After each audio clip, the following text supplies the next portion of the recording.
Hello everyone. In this class, we'll study about splanchnic and skeletal muscle circulation. Splanchnic circulation. Splanchnic circulation means circulation of blood through abdominal viscera. It has three components: circulation through the gastrointestinal tract proper and the mesenteric attachment, that is intestinal circulation. Second is circulation through the liver, that is hepatic circulation, and third is circulation through the spleen, that is splenic circulation. Intestinal circulation. The major function of the intestine is digestion and absorption of nutrients. The normal intestinal blood flow is about 20% of the cardiac output at rest, which increases about 50% following a large meal. Without this increase in blood flow, proper digestion and absorption do not occur. Blood supply. The gastrointestinal tract is supplied by three main arteries: celiac, superior mesenteric, and inferior mesenteric arteries.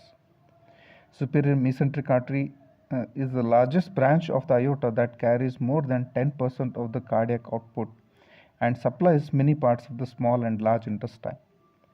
The branches of mesenteric arteries, that are called small mesenteric arteries, form an extensive vascular network in the submucosa of gastrointestinal tract. The branches from these arteries penetrate deep into the muscle layers and form the arterioles. The arterioles supply the tip of the villi. Intestinal mucosa receives about 60 to 70% of the total intestinal blood flow. So this diagram shows the blood supply to the intestine.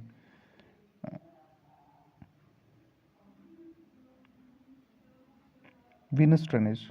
The capillaries in the villi drain into the venules that finally drain into mucosal venules and then to the veins. Direction of blood flow in the arterioles and venules in a villus is opposite to each other, which forms a typical countercurrent exchange system. This permits diffusion of oxygen from arterioles to venules directly. Therefore, supply of oxygen to the mucosal cells at the tip of the villus is reduced. Normal gastric blood flow is around 40 ml per 100 gram of the tissue per minute. Intestinal blood flow is around 60 ml and pancreatic blood flow is around 80 ml. Regulation of intestinal circulation. Neural regulation. Sympathetic stimulation causes constriction of the mesenteric arteries and arterioles, thereby reducing blood flow. These effects are mediated via alpha receptors. During exercise, the sympathetic vasoconstriction shifts blood from mesenteric vascular bed to the skeletal muscle. Autoregulation by metabolic and myogenic mechanisms. Metabolic regulation occurs mainly by adenosine, osmolarity, and the potassium. Adenosine, it causes vasodilatation and it is going to increase the blood flow. Increased osmolarity of the blood passing through the intestine as occurs following ingestion causes vasodilatation. And potassium also causes vasodilatation. Regulation by the GI activity.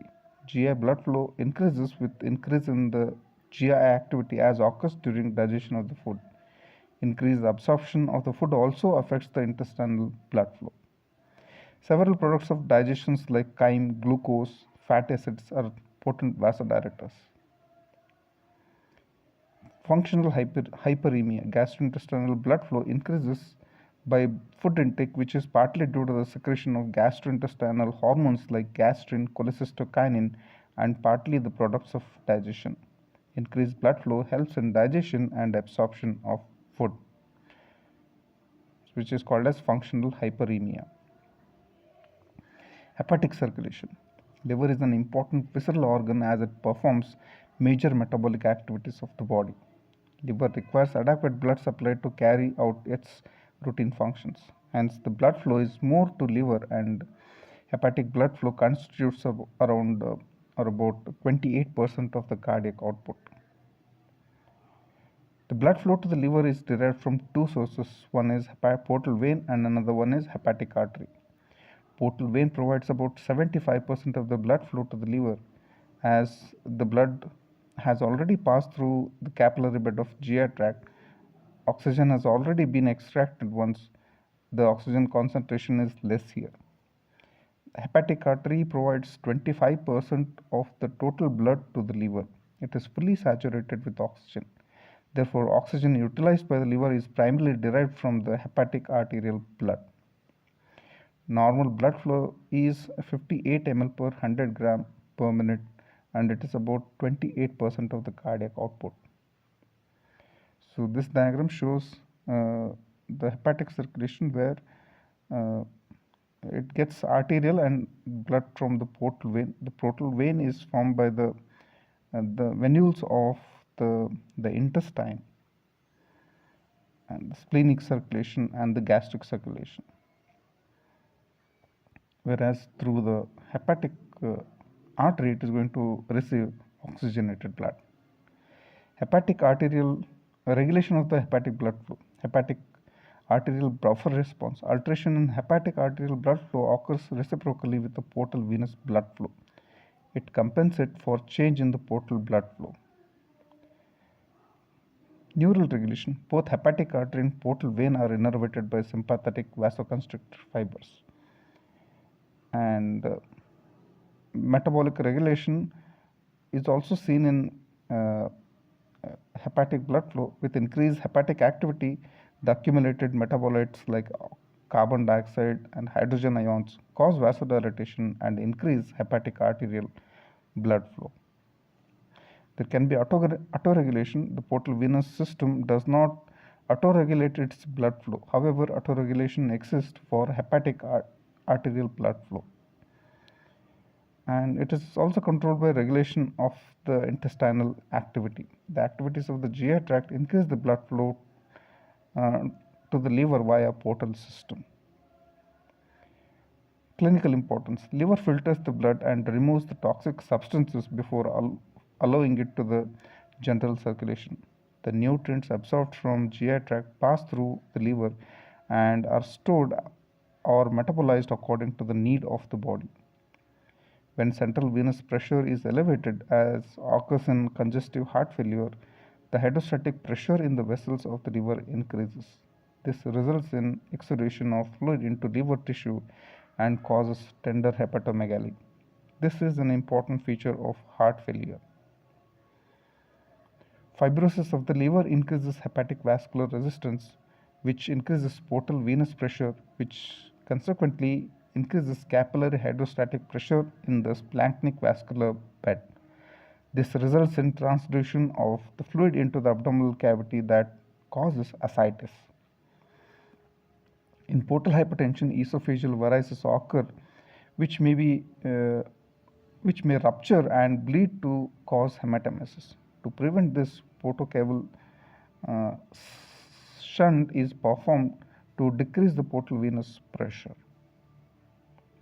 During hemorrhagic shock, about 60% of the blood from the liver can be expelled into systemic circulation to increase the blood volume, which is achieved by constriction of the capacitance vessels of liver by the sympathetic stimulation. Hence, liver is an important reservoir of blood in humans. Coming to the splanchnic circulation, it is supplied by the splanchnic artery, and it is regulated by the sympathetic fibers. Splenic artery is supplied by the sympathetic vasoconstrictor fibers. Sympathetic stimulation diverts the blood from the splenic circulation to the hepatic or systemic circulation. The sympathetic stimulation causes vasoconstriction and contraction of the smooth muscle present in capsule and trabeculae of the spleen. Splenic contraction releases adequate amount of the blood into the general circulation, which serves as a protective mechanism in exercise and shock. Skeletal muscle circulation. Skeletal muscles constitute largest mass of the body.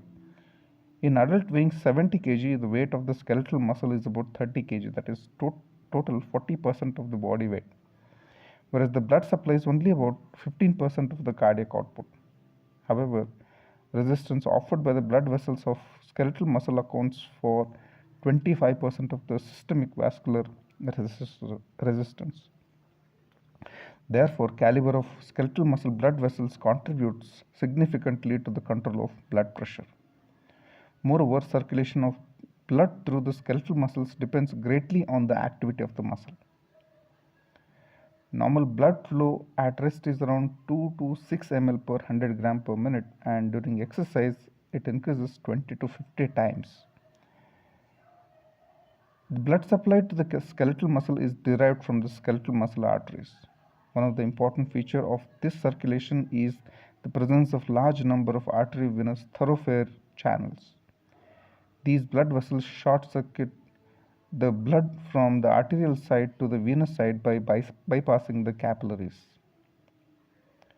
They are innervated by sympathetic fibers, which are of two types: sympathetic vasodilator system, sympathetic vasoconstrictor system.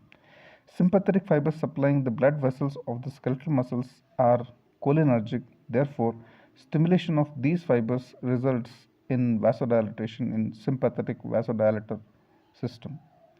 Whereas sympathetic vasoconstrictor system, there are no sympathetic noradrenergic fibers that secrete noradrenaline and cause vasoconstriction. Okay, so here you have noradrenergic fibers that leads to vasoconstriction. Regulation of the blood flow. Neural regulation. At rest, resistance vessels exhibit a basal tone that occurs due to continuous low frequency activity of the sympathetic vasoconstrictor system. This tonic activity is greatly influenced by activity of the baroreceptor reflex. Stimulation of the baroreceptors results in dilatation of the blood vessels of skeletal muscles, and decreased carotid sinus pressure causes vasoconstriction. The muscle resistance vessels contribute significantly to maintenance of blood pressure, as blood vessels in the skeletal muscles constitute the largest vascular bed in the body. During exercise, at the beginning of the exercise, the stimulation of sympathetic cholinergic fibers increases blood flow to the skeletal muscles due to vasodilatation. But once exercise continues, the metabolites accumulate in the exercising muscle and cause vasodilatation. The metabolites and local hypoxia cause dilatation of the precapillary sphincters and increase blood flow through capillaries. This increases oxygen and nutrient supply to the skeletal muscle. Local regulation. In active muscles, blood flow is regulated by metabolic factors. ADP, adenosine, hydrogen ion, carbon dioxide, lactic acid, and hypoxia they cause vasodilatation and increase blood flow. Increased temperature in the active muscles during exercise also contributes to vasodilatation. Regulation by some of the physical factors. During exercise, the contraction of the skeletal muscle mechanically compresses the blood vessels, therefore decreases the blood flow. Thus, during active muscle contraction, the blood flow is minimal, and during strong sustained contraction, blood flow almost ceases temporarily. However, in intermittent contractions, blood flow occurs during the relaxation period, and venous walls prevent backflow of the blood in the veins between the contraction. Clinical importance. Skeletal vascular bed is largest vascular bed in the body. Therefore, the tone of resistance vessels of the skeletal muscle contributes significantly to the maintenance of systemic blood pressure. The blood present in the skeletal vascular bed contributes significantly to the venous return, that is the skeletal muscle pump activity. When the skeletal muscle pump activity increases, venous return increases, and therefore cardiac output increases. When venous walls become incompetent, especially in the superficial leg veins as seen in pregnancy or in old age, the vein becomes dilated and tortuous. These are called as varicose veins. Cardiac output decreases in such conditions due to stasis of blood in dilated and incompetent veins. These conditions are treated by injection of sclerosing agents or by using the elastic stockings.